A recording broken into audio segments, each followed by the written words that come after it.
Salut à tous, le journal du foot de ce mardi 1er mars. Lionel Messi reste amer contre les médias français depuis son arrivée au PSG.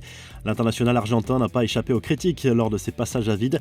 Une situation franchement inédite dans sa carrière. En Espagne, le meneur de jeu a toujours été protégé par les médias, y compris lors des humiliations du Barça en Ligue des Champions. Mais en France, Messi a découvert qu'il n'était pas la star intouchable qu'il était en Liga. On se souvient par exemple de ce fameux 3/10 attribué par l'équipe à Messi pour son match face au Real Madrid. Une note qui avait provoqué un tollé à l'étranger et notamment en Argentine et en Espagne.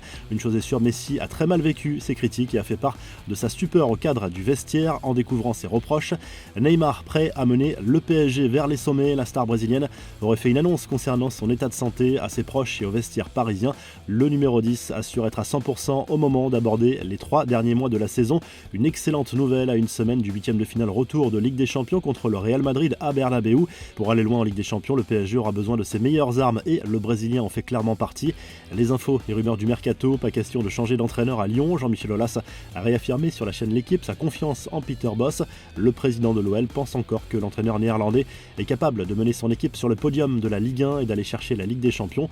De son côté, Leeds a officialisé le nom de son nouvel entraîneur. Il s'agit, comme prévu, de l'américain Jesse Marsch. L'ancien coach de Leipzig, licencié par le club allemand en décembre dernier, prend la succession de Marcelo Bielsa. Il s'est engagé jusqu'en 2025.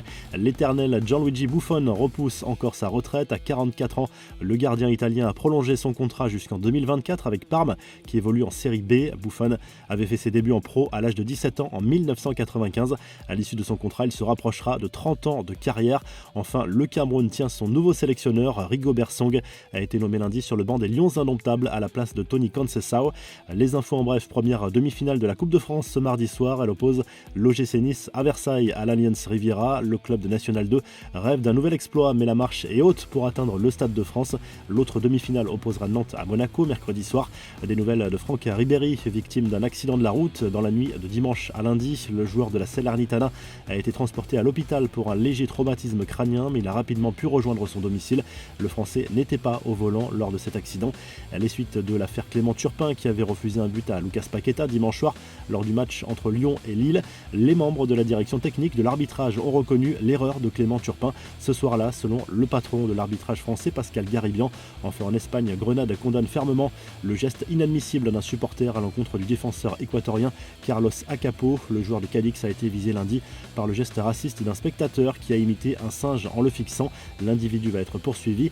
La revue de presse, le journal L'Équipe consacre ça à une sanction infligée par la FIFA et l'UEFA à la Russie après l'invasion de l'Ukraine. La FIFA et l'UEFA qui ont décidé d'exclure la Russie de toutes leurs compétitions, ce qui privera la sélection russe du mondial 2022. Le Spartak Moscou est exclu de la Ligue Europa. En Espagne, le Mundo Deportivo se penche à nouveau sur l'avenir d'Ousmane Dembélé au Barça. Le journal catalan assure que l'international français n'a aucun accord avec un autre club pour une arrivée cet été et qu'une prolongation de contrat est toujours possible. Enfin, en Italie, la Gazzetta dello Sport se penche sur le derby entre l'AC Milan et l'Inter Milan programmé ce mardi soir en demi-finale aller de la Coupe d'Italie. L'autre demi opposera la Fiorentina à la Juve ce mercredi soir. Si le journal du foot vous a plu, n'hésitez pas à liker la vidéo et à vous abonner pour nous retrouver très vite pour un nouveau journal du foot.